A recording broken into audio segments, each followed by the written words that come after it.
In a world where walkers roamed the earth, the fallen remnants of humanity clung to whatever scraps of hope they could salvage. Alexandria, a once idyllic, walled-off community located in the outskirts of Washington, D.C., offered one such hope. It stood as a glimmer of what civilization could be again, even in the face of apocalypse. But Alexandria had paid its price, stained with the blood of those who dared to defend it. In the canon timeline, Deanna Monroe, its former leader and one-time politician, was among the casualties. Her death marked the loss of a vision for something better. But what if she had survived that fateful night? What if Alexandria had kept its steadfast leader through the chaos? The night the walkers breached Alexandria's walls, Deanna Monroe felt the cold blade of mortality pressing against her throat. She had always known this world demanded sacrifices, but as she stumbled through the chaos, a festering wound in her side slowing her down, she knew only one thing: she wasn't ready to go. When the moment came for her to defend Rick's baby, Judith, she hesitated, not out of fear, but out of defiance. She wasn't done yet. Instead of expending her life in a blaze of gunfire, she made a snap decision. She secured Judith in makeshift shelter and fought her way to the nearest open door, collapsing inside with the weight of her own blood loss. Hours passed in fevered delirium as the walkers eventually swept through Alexandria and were dispatched in a final stand led by Rick's group. When Deanna finally awoke, her son Spencer was by her side, pale but alive. "You made it," he whispered in disbelief. His eyes brimmed with tears as he helped prop her up. "I'm not sure what making it means anymore," Deanna said grimly, though there was a small flicker of determination hidden beneath her pain. Alive. For now, that was enough. Weeks later, Alexandria was a changed place. The destruction wrought by the Walker invasion left many of the residents shattered. Homes were reduced to rubble, and the community faced shortages of food, ammunition, and even hope. But Deanna wasn't the type to surrender to despair. Her survival reawakened something in her, as if staring into the void and walking back from its edge had hardened her resolve. At first, many of the Alexandrians were surprised she hadn't immediately fallen in line behind Rick Grimes, the man who had almost single-handedly saved the community. Deanna, however, still believed in collaboration, in what could be rather than just surviving day-to-day. In private conversations, she began to push Rick on the importance of rebuilding and thinking beyond simple triage. "We can't just live in this constant state of defense, Rick," she told him one evening as they studied the map of Alexandria. "We survived the walkers, but survival isn't enough anymore. We need something to live for, or we're no better than those things out there." Rick grit his teeth. He respected Deanna, admired her even, but his pragmatism, honed by years on the road, made it hard for him to understand her unyielding optimism. "Deanna, people are still scared. They're hungry. We've got to make sure they don't starve first before we start talking about rebuilding the world." "Let me handle that," she challenged. "Trust me on this." Deanna's resurgence became a beacon for the residents of Alexandria, many of whom had grown despondent after the losses. She began organizing work crews to scavenge materials, repair damaged buildings, and re-establish gardens. She tasked Spencer with leading hunting groups, not because he was the most skilled, but because she wanted to give him purpose after the trauma he'd endured. Even Gabriel, the often overlooked preacher, was enlisted to help deliver messages of hope during Sunday gatherings. But it wasn't without tensions. Deanna's focus on rebuilding clashed with the hardened mindset of the others in Rick's group, particularly Carol and Michonne. Carol, ever pragmatic, worried Deanna's approach would breed complacency. Michonne, typically diplomatic, found herself torn. She appreciated the hope Deanna brought, but also saw the necessity of Rick's survival-first mentality. Things reached a boiling point when Deanna proposed a dangerous plan to expand Alexandria's territory. She argued they couldn't survive indefinitely within the confines of their walls. They needed to secure new farmland and find ways to draw in fresh survivors. Rick opposed the idea at every turn. "Do you want to risk more lives?" Rick demanded during a heated meeting. "You think expanding's gonna make us stronger, but all it's gonna do is give us more ground to defend. And what's your alternative, Rick?" Deanna shot back, her voice steelier than he'd ever heard it. To dig in and wait until we rot from the inside out? We've tried your way, and while I'm grateful it got us here, we need something more. People need a purpose, Rick. Otherwise, we're just waiting for the end. The room fell silent, and for the first time, Rick found himself unsure of how to respond. He looked around the group, Michonne, Carol, Maggie, and the others. Their expressions were split, uncertainty shadowing their features. Deanna could see the cracks forming in Rick's facade of authority. She pressed her advantage. I know what it's like to lose a family, she continued, her voice softening but no less firm. Believe me, I do. But clinging to the past won't save us. Building something new will. Deanna's plan went into motion despite Rick's reservations. In the coming months, the community worked tirelessly to clear nearby farmland, erect primitive barricades, and scavenge for farming equipment in the ruins of nearby towns. Deanna took more of a hands-on role than she ever had before, joining supply runs and even strategizing defensive patrols. Her transformation from an idealistic politician to a pragmatic builder hadn't gone unnoticed by the Alexandrians. They began to respect her in a way they never had before, seeing her not just as their leader, but as someone who wasn't afraid to get her hands dirty. In time, her efforts paid off. The farmland yielded crops, the walls were fortified, and the community even attracted a small group of survivors who brought valuable skills to Alexandria's ranks. Where once there had been doubt, Deanna now saw something she hadn't seen in a long time. Hope. Even Rick, who had remained quietly skeptical, couldn't deny the results. One evening, as the sun dipped below the horizon and cast Alexandria in a warm, orange glow, he found Deanna on the porch of her partially rebuilt home. She had a map spread out before her, scrawling new expansion plans. You proved me wrong, Rick admitted, stepping up beside her. I didn't think this community could come back like this. Deanna looked up at him, the faintest glimmer of a smile on her lips. It's not about proving anyone wrong, Rick. It's about proving to ourselves that we're still capable of building something worth fighting for. Rick sat down beside her, his hand tracing the lines of the map. I don't want to see you or anyone else put in danger for this. I've seen too many good people die because they tried to do the right thing. And I've seen too many die because we didn't try hard enough. Deanna countered gently. We're never going to be safe, Rick, but we can be stronger. Ultimately, Deanna's survival reshaped Alexandria into something that felt almost sustainable. There were still setbacks, hostile groups, internal disagreements, the ever-present threat of walkers, but the foundation she laid gave the community a sense of identity it hadn't possessed in the original timeline. Her leadership, tempered by Rick's realism, created a balance between hope and practicality. But in a world as unforgiving as this one, no peace could last forever. One day, scouts brought troubling news of a new threat on the horizon. A group calling themselves the Saviors had taken over several nearby communities, extorting resources and leaving brutal warnings for those who resisted. The name Negan was whispered in fear. As the shadow of this new enemy loomed, Deanna stood in front of the community gathered at the new assembly hall, a large, repurposed barn they had rebuilt together. Her voice was steady, her gaze unwavering. We've faced the end of the world before, she began, her tone carrying the weight of every loss, every hard-fought victory. And we survived because we refused to lose sight of who we are. Whatever comes next, whoever comes next, we will face it together. Because Alexandria is more than walls. It's more than any one of us. It's all of us. And we are not just survivors. We are builders. We are the future. The crowd erupted in cheers. The spark of hope ignited anew. Rick watched from the edges, a storm of emotions brewing in his chest. He had once believed Deanna's optimism to be naive, but now he saw its strength. He realized that her survival hadn't just saved Alexandria, it had saved him, too.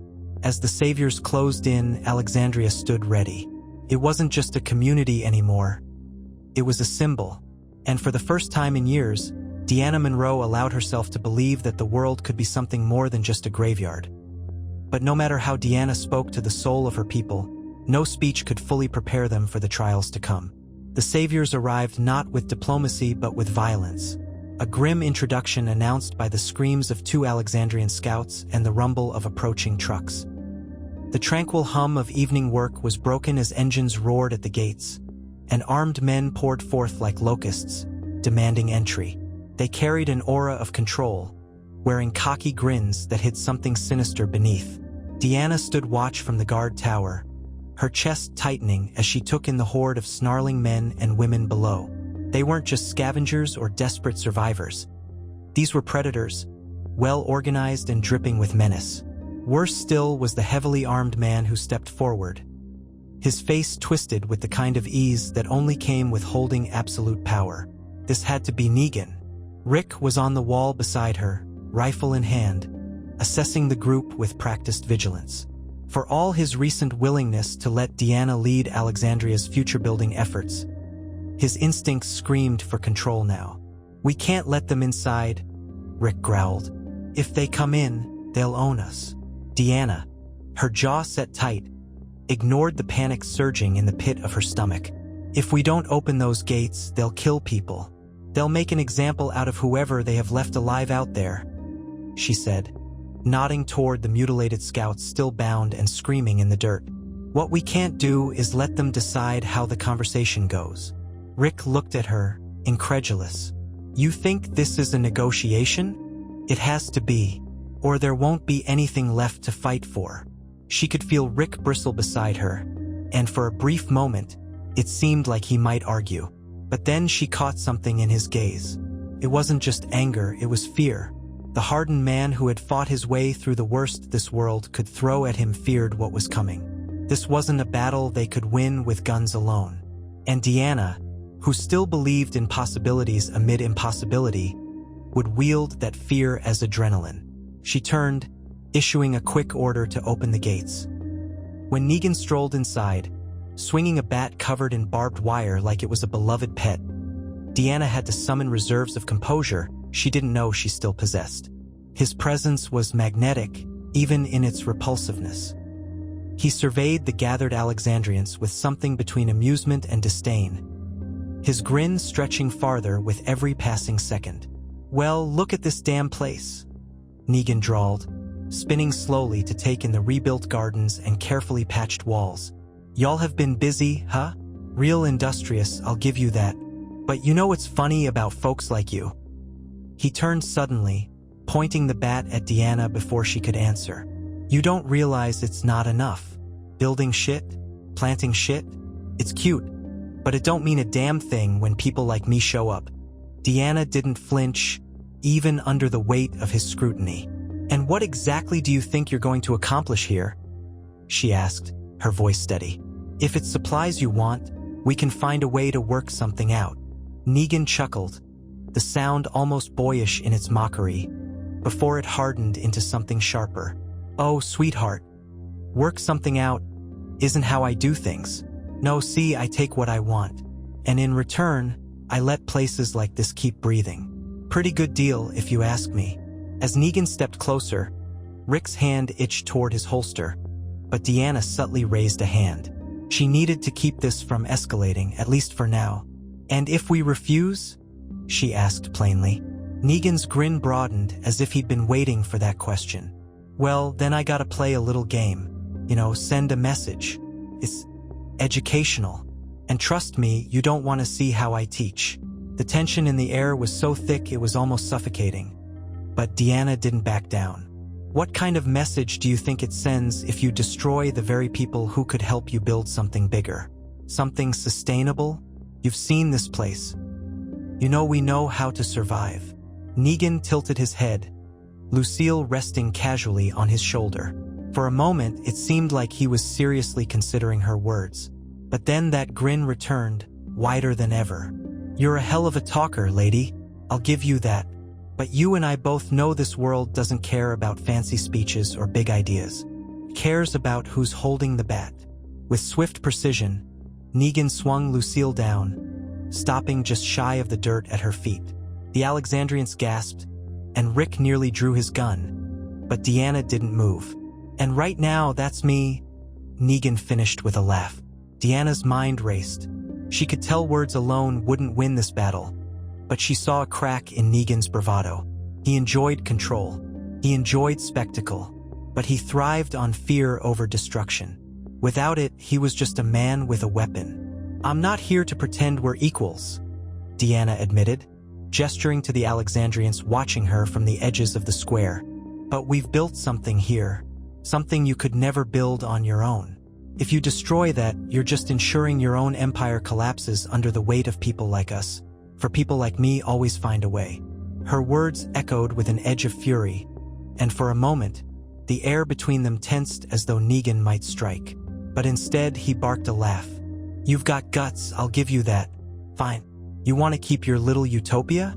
It's gonna cost you half of everything you've got. Food, ammo, medicine. All of it." Deanna could feel Rick's glare burning into her from the side, but she held Negan's gaze. "Deal," she said firmly.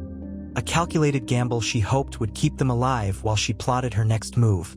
Negan spun back toward his men. "You hear that, boys? We've got a deal. See, that wasn't so hard. Now, was it?"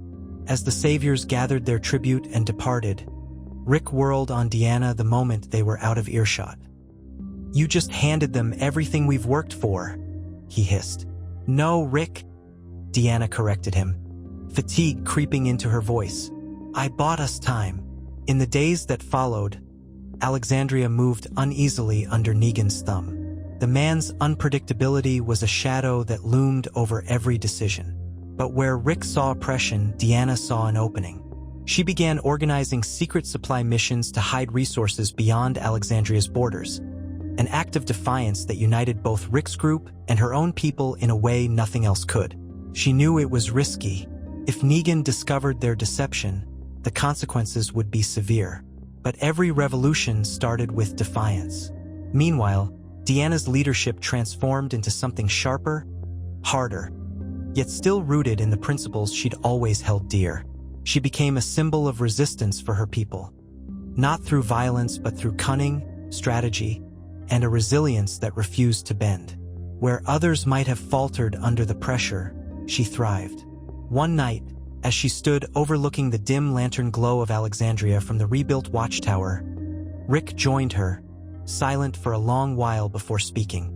"Negan won't stop," Rick said quietly, the weight of his words hanging in the chilly air. "I get what you're trying to do, Deanna. I do. But there's only one way this ends." Deanna didn't look at him, her eyes fixed on the horizon. "There's always another way, Rick. You just have to be willing to see it." "And if there isn't?" he pressed.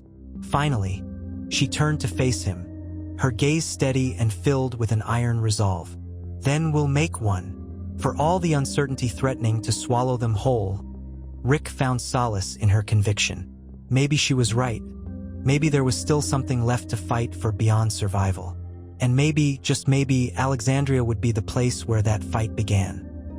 The days in Alexandria stretched long and thin, tension thrumming in the air like an overused wire threatening to snap. Negan's first visit had left a scar deeper than anyone dared to admit, though Deanna worked tirelessly to hide the worst of it. Every Alexandrian she passed tried to mask the same haunted look, but she could see it in their eyes. They knew what was at stake. They knew what was coming. And so did she. The secret supply runs became the community's heartbeat, a fragile lifeline in a hostile world. Aaron and Rosita coordinated the missions with ruthless efficiency, slipping past the Savior's patrols under the cover of darkness. They moved caches of food, ammunition, and medical supplies to hidden shelters beyond the main perimeter. Vacant homes, collapsed buildings, even storm drains. Every crate tucked away was a fist shaken in defiance, though fear lingered in every breath. It was all a gamble, and they were risking far more than supplies if Negan ever found out. Deanna kept the leadership circle tight. Rick, hesitant at first, was one of her closest conspirators, along with Maggie, who had proven herself time and time again as both a survivor and a strategist. Carol, ever the chameleon, contributed just enough practicality to keep things in motion. Deanna found herself leaning more on them than she anticipated. This was a different kind of war than the one she'd prepared for. One late evening, the council gathered quietly in the old Brown family pantry, away from prying eyes and ears. The flickering oil lamp on the table between them painted their faces with shadows, the room thick with whispered urgency. "We hid 3 days' worth of food outside the walls yesterday," Aaron began, arms crossed as he leaned against a shelf of old canned goods. "If the saviors ransack the storeroom tomorrow, they'll still take nearly everything, but at least not all of it." "That's good," Maggie said, though her tone was tempered. "But it's not enough. Negan's asking price isn't just crippling, it's unsustainable long-term. If we can't figure out a way to keep them from draining us dry," Rick interrupted, his voice low but laced with frustration. "We can't sustain anything while they're breathing down our necks. We're playing their game and we're going to lose." That kind of thinking is exactly why we still have panic attacks every time someone rings the bell. Deanna shot back, folding her arms. "Rick, I've played that game before. Politics, diplomacy, power that bends towards strength alone. Believe me, I know it better than I wanted to. But a brute like Negan only wins when you let him define the rules." Rick's scowl deepened, though he didn't retort. Carol, seated across from him, spoke instead. "And how long do you think we can balance on this tightrope before Negan loses interest in deals and decides to send another message? We've seen the types of messages he likes to send." Deanna sat straighter, her voice unyielding but measured. "Well, then we make the first move before he ever gets the idea. Something subtle. Something that doesn't put Alexandria in immediate danger." Maggie caught on first. "You're talking about sabotage." "Exactly," Deanna said. "We need to hit Negan where it hurts, but somewhere he won't expect it, and more importantly, somewhere he can't trace back to us. We've been talking about defense when we should be looking for ways to dismantle the very foundation his power is built on." Rick rubbed his temples, the lines of stress etched deep in his face. "And where do you suggest we start?" For a moment, the group's eyes rested on Deanna. She hesitated, but only briefly. The pieces of the plan were already coming together in her mind. Negan's whole empire runs on intimidation, fear, resources. The people under his thumb may fear him, but they also need him to survive. We start by taking that away. Maggie leaned forward, brow furrowed. "You're suggesting we target his supply lines?" Deanna gave a firm nod. "Exactly. It's not just about depriving him. It's about putting cracks in the loyalty of the people he controls. If they start questioning whether or not he can actually protect them, Negan's entire image starts to collapse. We make him look vulnerable." Rick frowned, skeptical. "We're going to risk baiting Negan over some bread and bullets? You're gambling with all of our lives. And you'd rather do what? Sit here and wait for him to lose patience? Because that's a guarantee we can't afford," Deanna countered. "We're not talking direct confrontation, Rick. We don't have the bodies or the firepower for that. This is about planting seeds of doubt." Carol raised an eyebrow.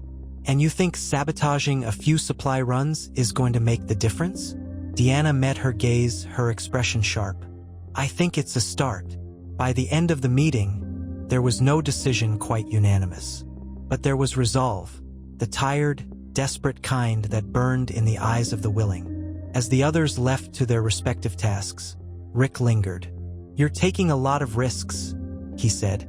His tone as close to a warning as it was an observation. "I am," Deanna admitted. "But no risk is greater than doing nothing." Rick started to reply, then stopped himself. Her words, frustrating as they were, carried a truth he couldn't deny. Without another word, he turned and left, leaving her alone with her racing thoughts.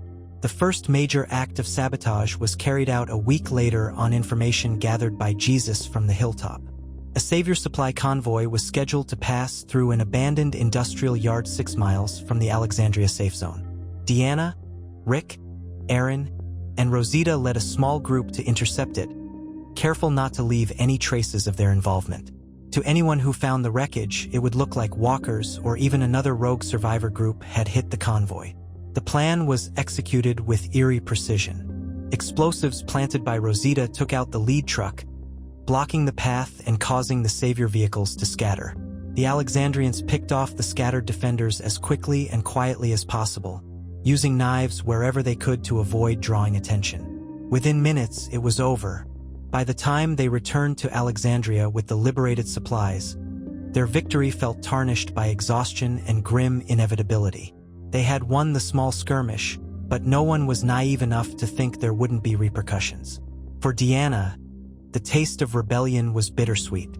She knew the war they just stepped into would be anything but clean.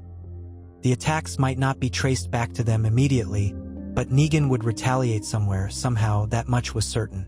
That evening, as the spoils of their supply heist were distributed in secret, Deanna found herself pacing the watchtower again, her gaze drifting toward the roads beyond the gates.